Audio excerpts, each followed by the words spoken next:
Most men fear isolation because they confuse it with failure. Miyamoto Musashi chose it because he saw something most men never see. Belonging is expensive. It costs your edge, your hunger, your sovereignty. Musashi was not lonely because he was unwanted. He was alone because he refused to be softened. This is not a romantic story about a wandering swordsman painting flowers in caves.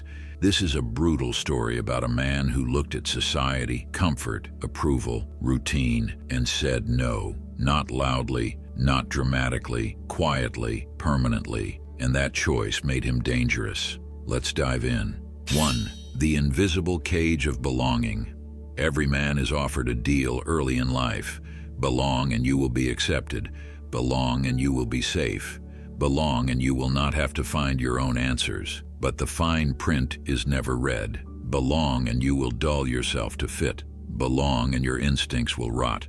Belong and you will trade potential for predictability. Musashi saw this cage clearly. Japan during his lifetime was obsessed with hierarchy, clan loyalty, reputation, ritual, appearances. A man's worth was defined by who claimed him, not by what he could become. Musashi rejected all of it, not because he hated people, but because he hated weakness more.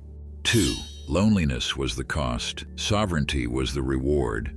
Loneliness is not the same as isolation. Loneliness is wanting approval and not getting it. Isolation is choosing to stand alone even when approval is available. Musashi could have joined courts. He could have served lords. He could have traded his blade for comfort and status. He didn't, because he understood something most men avoid admitting. Once you belong, you are owned. Owned by expectations, owned by politics, owned by fear of being cast out. Inner sovereignty requires distance. Distance from noise, distance from comfort, distance from people who want to tame you for their own peace of mind. Musashi chose that distance. 3. The fear of being ordinary is not vanity.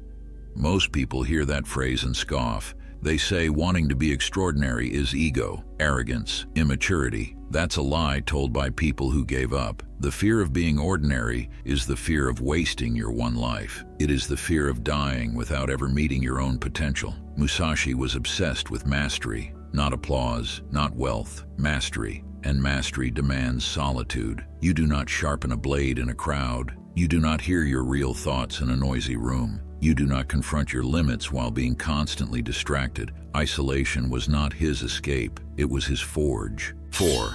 Comfort weakens faster than failure. There is a reason Musashi lived rough even when he did not have to. Cold floors, sparse meals, long walks, no attachments. Comfort dulls urgency. Comfort creates excuses. Comfort whispers tomorrow.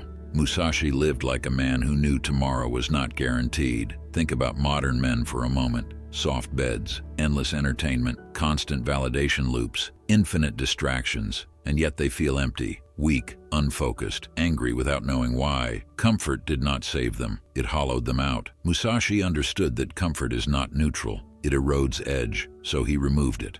5. Rejection hardened him instead of breaking him.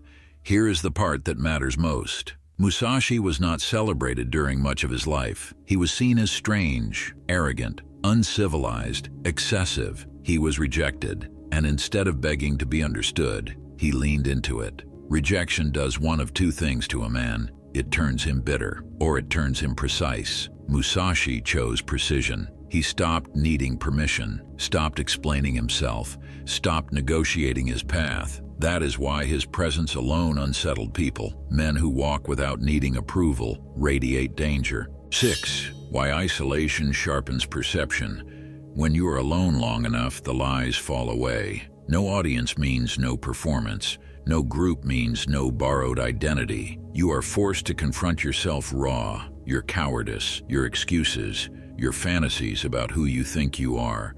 Most men avoid this confrontation their entire lives. Musashi chased it. Isolation stripped him down to what worked and what didn't. He observed reality without cushioning, without emotional anesthesia. That is why his thinking was clean, brutal, efficient. He did not romanticize struggle. He studied it. 7. Movies get this right when philosophy fails. Look at characters like Batman in The Dark Knight. He isolates not because he hates people, but because the mission demands it. The moment he prioritizes belonging over duty, Gotham falls. Or think of anime like Vagabond. Musashi is not portrayed as peaceful. He is restless, haunted, driven, alone. The common thread is always the same. The man who chooses comfort over sovereignty becomes harmless. The man who chooses sovereignty over comfort becomes lonely and powerful. 8. A short story you will recognize yourself in. There was a man in his 30s, stable job, friends, weekend routines, nothing wrong on paper. Every night he scrolled, watched others living, achieving, becoming. He felt small, not because he lacked talent, but because he never risked isolation. He said yes too often, smiled too much, explained himself constantly. One day he cut it all. No more pointless gatherings, no more validation seeking, no more numbing entertainment. Silence replaced noise. At first it felt like death. Then something else happened. His thoughts sharpened, his standards rose, his tolerance for weakness vanished. People called him cold, distant, changed. They were right. He was no longer ordinary. 9. Why most men misunderstand Musashi. They fixate on the surface, the swords, the blood, the undefeated record, the quotes framed on walls, and in doing so, they miss the core entirely. Musashi was never obsessed with defeating opponents. He was obsessed with never being owned by fear, tradition, or expectation. Every duel was a confrontation with himself first, a test of inner authority under pressure. Every withdrawal from society was a deliberate refusal to be shaped, softened, or domesticated.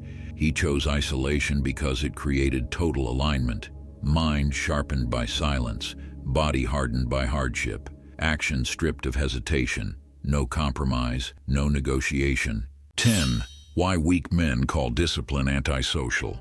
This is where weak interpretations destroy powerful ideas. Musashi did not hate humanity, nor did he reject connection out of bitterness. He rejected dilution. He refused to let noise, approval, or emotional dependency blur his edge. Isolation was not a permanent exile. It was a phase, a tool, a ruthless filter. When he interacted, it was intentional, never habitual. When he taught, it was earned, never begged for. The problem is not people themselves. The problem is unconscious belonging. Belonging without standards, without self-respect, without a chosen direction. 11. The modern battlefield is internal. You do not need to fight duels with steel to live Musashi's path. Your battlefield is distraction, endless stimulation, constant comparison. Your enemy is comfort disguised as peace.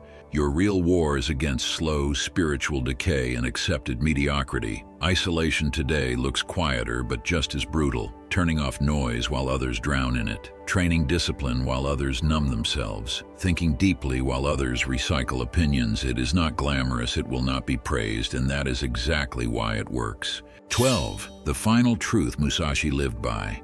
Musashi chose isolation over belonging because belonging demanded surrender. Surrender of edge, surrender of hunger, surrender of self-authority. He would rather walk alone than live half alive. Lonely but sharp beats accepted and dull. Feared beats liked. Sovereign beats safe. If you feel uncomfortable when everyone agrees with you, good. If you feel restless in comfort, good. If you fear being ordinary more than being alone, you are already on the path. The question is simple. Will you pay the price Musashi paid? Silence, distance, discomfort, because on the other side of that sacrifice is something rare, a man who answers only to himself. Thank you for watching. If you want more raw, uncut insights, join my free newsletter. And if you want to see more videos, make sure you hit the like and subscribe button. I'll see you in the next one.